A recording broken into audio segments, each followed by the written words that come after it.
Hi everyone. Home based business को करना चाहते हैं तो इस वीडियो में मैं बताऊंगा ड्रेस रेंटल बिजनेस आइडिया के बारे में। इस बिजनेस को आप अपने घर से ही कर सकते हैं। मैं दीपक पटेल myb2bidea.com से इस वीडियो में ड्रेस रेंटल बिजनेस की डिटेल जानकारी दूंगा।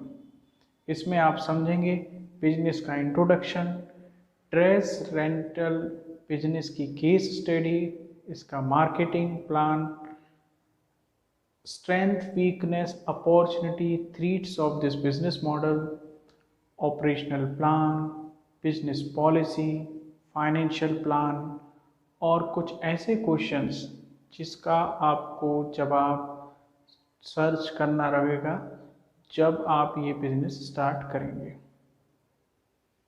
So let's start this video with introduction। ये बिजनेस होम बेस्ड कैटेगरी में आता है और इसमें आप एक सर्विस दे रहे हैं, इसलिए ये सर्विस बिजनेस कैटेगरी में भी आता है। इसका टारगेट ऑडियंस किड्स और वुमेन हैं।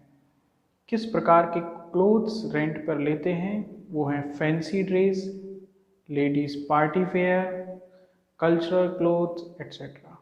फाइनली मार्केट इसका थ्रू आउट द ईयर है।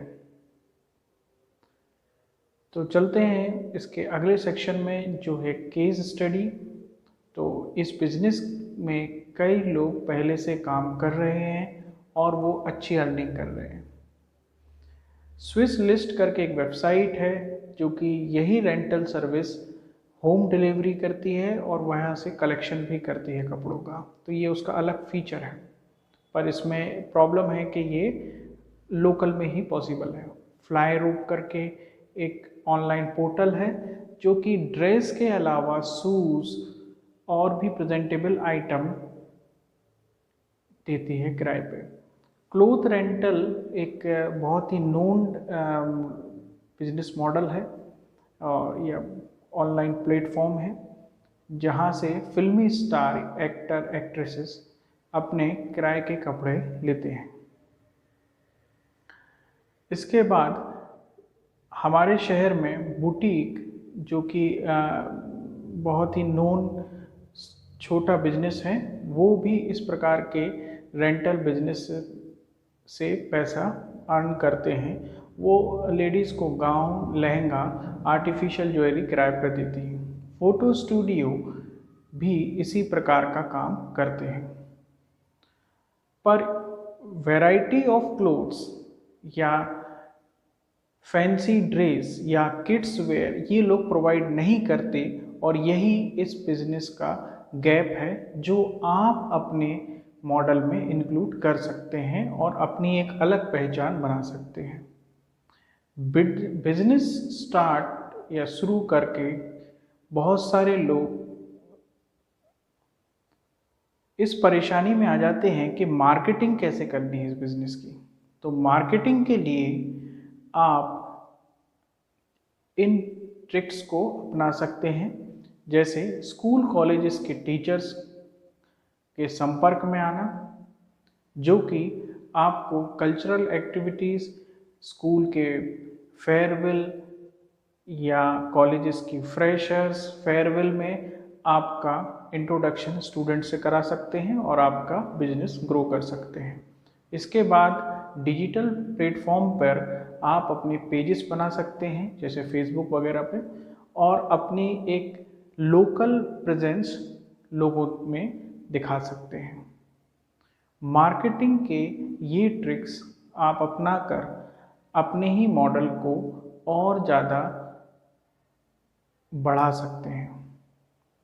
हर बिजनेस में पॉजिटिव या नेगेटिव पॉइंट्स होते हैं, तो स्ट्रेंथ, वीकनेस, अपॉर्चुनिटी और थ्रेट करके एक टर्म होती है बिजनेस में जिसको मैं डिटेल करूँगा।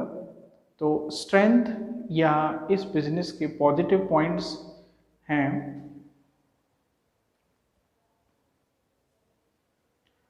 कि ये बिजनेस वन टाइम इन्वेस्टमेंट मांगता है।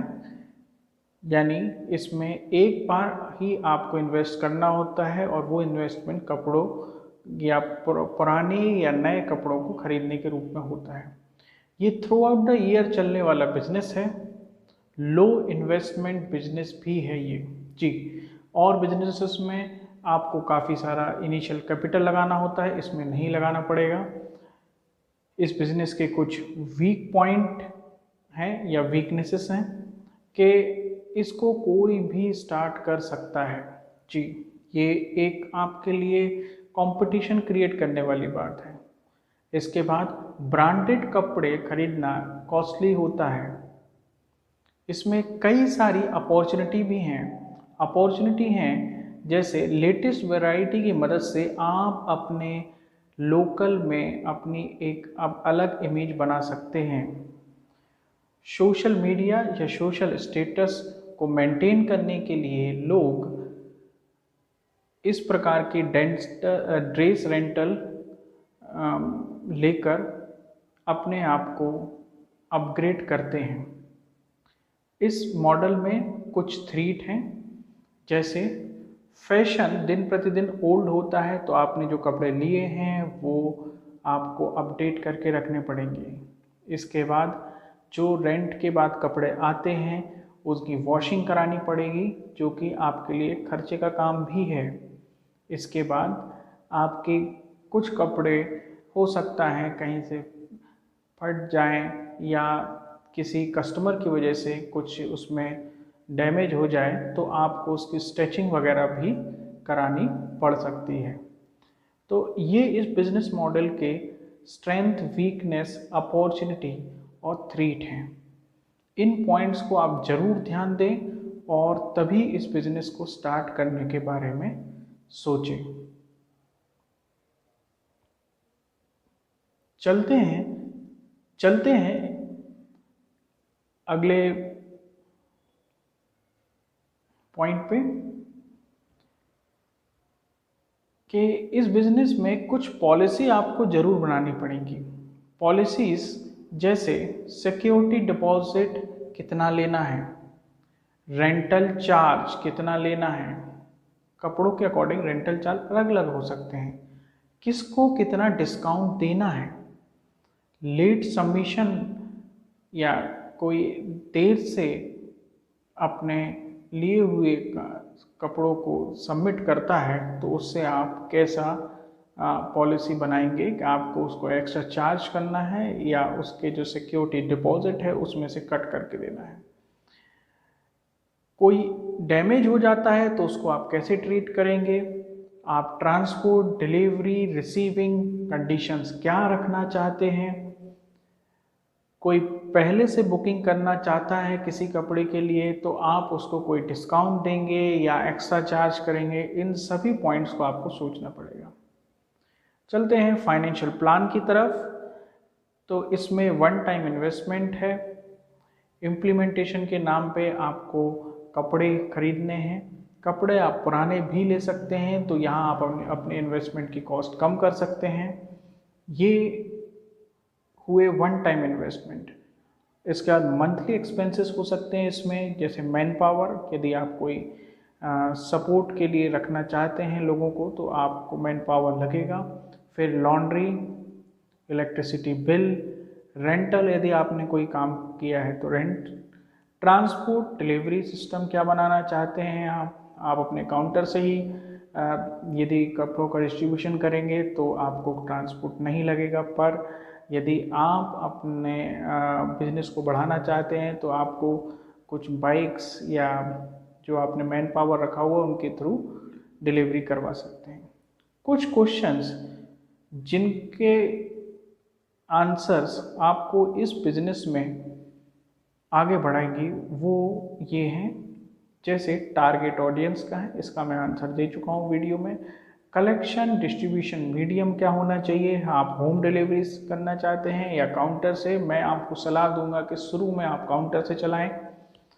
रेंटल कैलकुलेशन कैसे आप कर सकते हैं कि किस कपड़े के हिसाब से उसकी क्या कैलकुलेशन होनी चाहिए, ये आपको आना चाहिए। How much money one should take, deposit कितना लेना है, 10,000 का कोई ड्रेस है तो आप उसको रेंट पे दे रहे हैं तो आप उससे कितना सिक्योरिटी डिपॉजिट लें। रखे हुए कपड़ों को मेंटेन कैसे करना है, क्योंकि हो सकता है 2 से 3 महीने तक भी कुछ कपड़े रखे रहें और रेंट पे ही ना जाएं। फिर डिजिटल मार्केटिंग के क्या स्टेप्स आपको लेने हैं, ये आपको सोचना होगा। आई होप ये वीडियो आपको इस बिजनेस मॉडल के हर एक एंगल को दिखा रहा है और आप इसको स्टार्ट करने से पहले myb2bidea.com के कंसल्टेंट से अपनी कुछ क्वेरीज को ज़रूर रिजॉल्व करने, ये आपके बिजनेस को आगे बढ़ाएगा। उनके एक्सपीरियंस से आपको मदद मिलेगी। Thanks for watching this video.